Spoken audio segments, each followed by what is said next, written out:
Сәлеметсіздер ме, құрметті оқырмандар. Біздің Асу клиникасы бізге келген әрбір науқасты құрметпен қараймыз. Олардың денсаулықтары біз үшін өте маңызды. Бізге келіп отқан науқасымыз плазмафорез аппарат арқылы процедураны алған екен. Сол науқасымызда жүріп тұру қозғалысы шектелген болғандықтан өзіміздің тарапымыздан арбаны сыйға тартайын деп отырмыз. Бұл арба ешқандай қайтарымсыз, уақытша да емес, ешқандай ақы да сұрап тұрған жоқпыз. Тек қана денсаулық, өмірлік сапаңыз жақсарса, біз үшін сол бақыт. Бірінші байлық денсаулық дейді ғой, ауырмаңыз.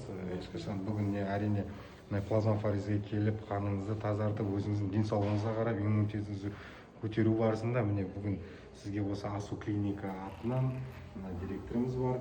Сіздің жағдайыңыз, денсаулығыңызды байқап қалып, міне осындай арбаны сыйға тартып жатыр.